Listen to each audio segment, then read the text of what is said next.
It was supposed to be just another quiet afternoon in our new neighborhood. My wife had just returned home after a long deployment overseas, proudly wearing her Navy uniform, still carrying the weight of her service on her shoulders. We were both excited to finally settle in and enjoy some peace. But we had no idea that peace was the last thing we'd get that day. Thanks to the neighborhood's self-appointed queen of control, HOA Karen had made herself known. The moment we moved in, always watching, always commenting, always enforcing. Rules that seemed to change depending on who you were. But today, she crossed a line she couldn't walk back from. My wife had just stepped out of the car when Karen stormed over, clipboard in hand, already mid-rant about unauthorized visitors in uniform and disrupting the aesthetic of the neighborhood. I tried to explain calmly that this wasn't just anyone. This was my wife, a decorated U.S. Navy commander. But Karen wasn't having it. She rolled her eyes, whipped out her phone, and dialed the police like she was reporting a national emergency. All the while, she kept throwing glances at my wife like she was some kind of threat.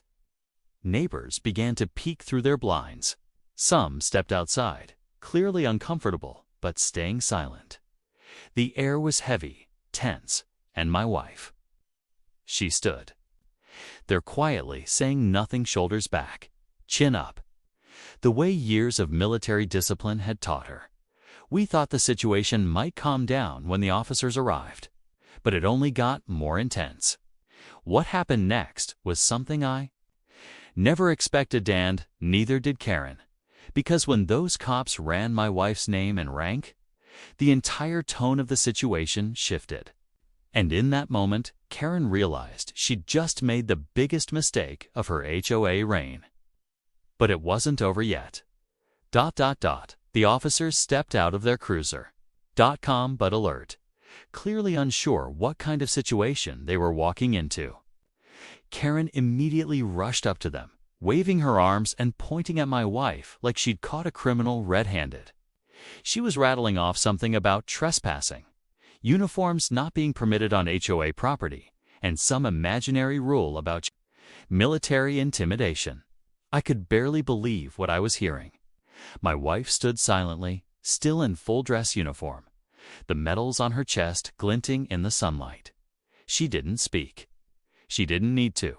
One of the officers asked for identification.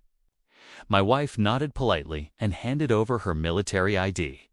The moment he read her full name and title, Commander, U.S. Navy, his expression shifted. He glanced at his partner, then looked back at Karen, who was still ranting about proper procedures and respect for neighborhood policy. The officer didn't say much, just stepped aside and started quietly checking something on his tablet. Karen kept going like she hadn't noticed the change in tone. Now, here's where it got even more bizarre. Karen started claiming she felt threatened, even though my wife hadn't said a single word the entire time. She kept referring to certain people trying to disturb the community. I could feel the anger rising in my chest, but I kept quiet because I knew my wife had been through tougher situations than this. I saw a few neighbors quietly recording the scene on their phones now. No one stepped in, but the judgment in their eyes was growing. The officer finally looked up and asked Karen, "Do you know who she is?" Karen paused for a second, clearly confused. "She's not supposed to be here," she snapped. "What the bay?" Officer just raised an eyebrow. "Actually, might want to reconsider that." And right then, we all felt the shift in the air, but what came next, no one saw coming. Karen folded her arms, clearly growing more defensive by the second. "I don't care what kind of title she has," she huffed. "Uniforms aren't part of our HOA image, and this is a private community." The officer didn't argue. He just asked her to take a step back so he could finish speaking with us. But Karen wasn't having that either. "I am the HOA vice president," she said sharply. Like that gave her the authority to override law enforcement. Meanwhile, my wife finally spoke just one sentence. "I live here." Her voice was calm, steady. Karen blinked. "What? You're his wife?" she asked, like she couldn't process the idea. That's when the subtle discrimination became hard to ignore. Karen wasn't just enforcing some neighborhood rule. This was personal. She clearly had an issue with the way my wife looked, the way she carried herself, and especially the uniform. The issue was never about the HOA guidelines. It was about power and, maybe something deeper. As the officer ran my wife's record, his eyes widened. "Ma'am, I didn't realize you had this many commendations," he said, genuinely impressed. Karen overheard and scoffed. "Yeah, well, we all have jobs," she muttered, waving it off like it meant nothing. But at that point, neighbors were starting to gather on their porches, quietly taking in the scene. A few whispered to each other, some shaking their heads. One neighbor, an elderly man we'd barely spoken to, walked up to Karen and said softly, "You've gone too far this time." But Karen wasn't backing down. She pulled out a folder from her bagasse. She actually had a folder and started flipping through papers. "I've documented multiple violations," she said. "Dress code, noise, even parking violations from last month." That was the moment it hit me. Karen had been building a case. Not just today. This was something she had planned for weeks. Maybe longer. "Hey, Lee." My wife's return in uniform was the moment she'd been waiting for to make her move. Karen held up the folder like it was some kind of weapon, flipping through printouts, photos, and what looked like emails she had printed from her HOA inbox. She kept pointing to dates and highlighting what she claimed were clear violations of community standards. It was surreal. My wife had just come home after serving our country for nearly a year overseas, and now she was being targeted like some kind of neighborhood nuisance. The officers were patient, but even they were starting to look uncomfortable. One of them asked Karen, "So just to be clear, none of this is criminal, right? This is all HOA related." Karen nodded quickly. "Not yet," she said, with this smug little smile. "But I believe she's a threat to neighborhood safety, and I have every right to call for her removal." The officer blinked, clearly stunned. "Removal from her own home," he repeated, trying to make sense of it. My wife didn't say a word. She just looked at Karen, straight-faced, her expression unreadable. I knew that look. It was the same look she wore during high-pressure missions, where emotions had to take a back seat to strategy. She wasn't going to let Karen break her. Not here, not like this. Then something shifted. A second neighbor stepped forward, Mrs. Patel from 3 houses down. She held up her phone and said, "I've got the whole thing on video. And just so you know, this isn't the first time Karen's pulled something like this."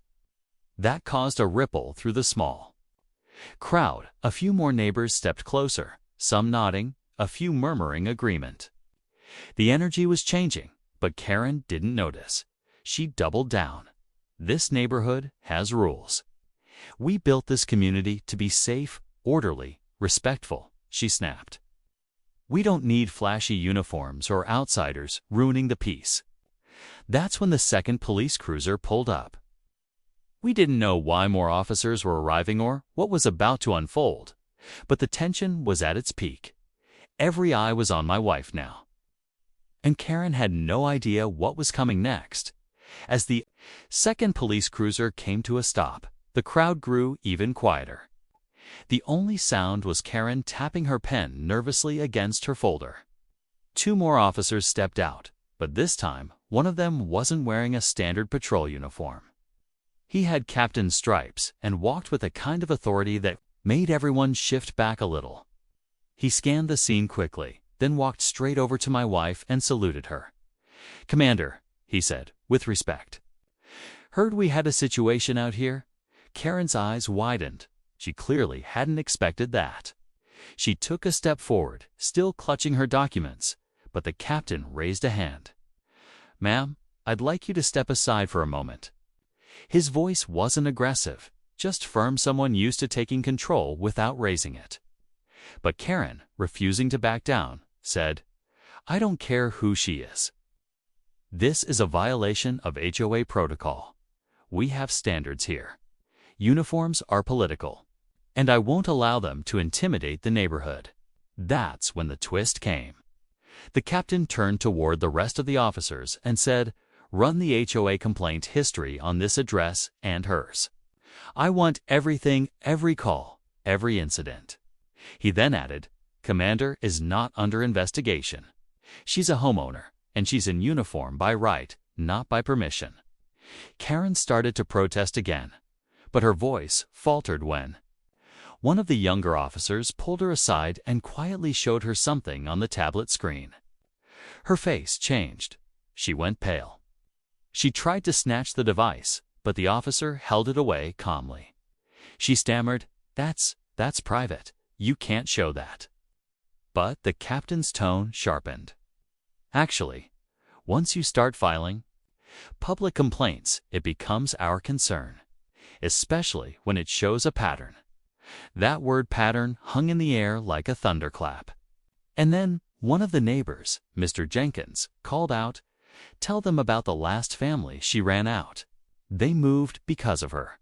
Karen's face was flushed now, her voice cracking as she said, "This isn't fair. This is my community." But it was clear now this wasn't about one uniform. Something deeper was finally rising to the surface, and it wasn't going away quietly.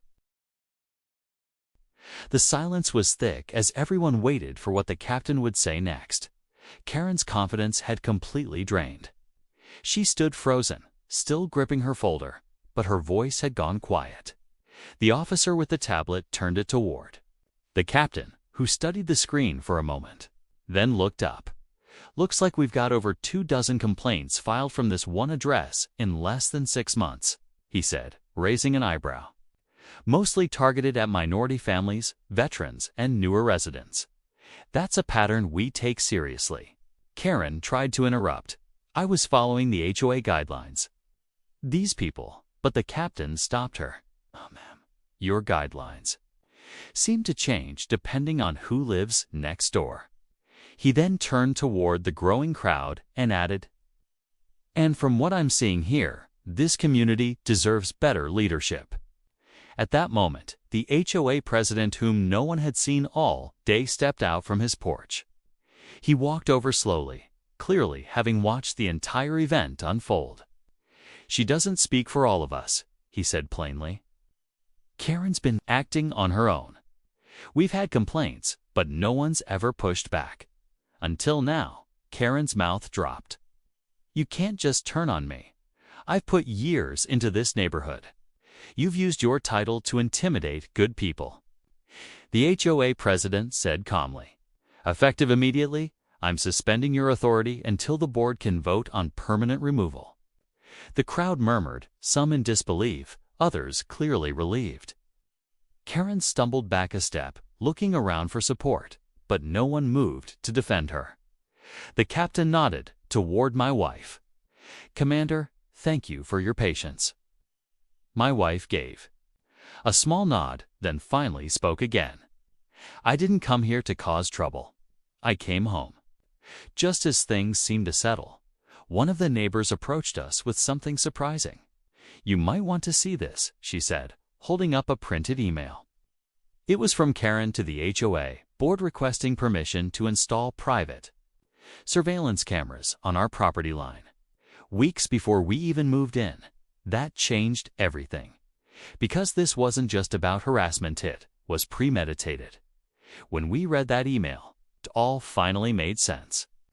Karen had been watching us before we even moved in, planning to make us the next target in her twisted sense of control. The HOA president took one look at the document and sighed. "This is beyond policy. This is obsession." The board scheduled an emergency meeting that same evening, and several neighbors who had stayed silent for too long finally came forward. Stories poured out: families harassed for their culture, others for their pets, some even for how often they mowed their lawns. Karen's pattern was no longer a suspicion. It was fact. By the next day, Karen was officially removed from all HOA. Duties. Her folder of so-called violations was shredded by the board. The security camera request. Rejected and reported for violating privacy laws. And for the first time since moving in, we felt the tension lift. The real surprise was how many. Neighbors showed up afterward to apologize, to say they had been afraid to speak out before. A few brought cookies. Others just stood awkwardly but sincere, thanking my wife for standing her ground. She didn't say much, she never does, but I saw the quiet pride in her eyes. We planted a flag outside that weekend. Oh, and no one said a word against it. In fact, someone even left a handwritten note that read, "Welcome home, Commander. You make this place better." What started as HOA harassment turned into a moment of truth for the entire neighborhood. It reminded everyone that real leadership doesn't come from a title or a clipboard, it comes from character. And while Karen may have ruled with fear, my wife reminded this community what true service and strength really look like.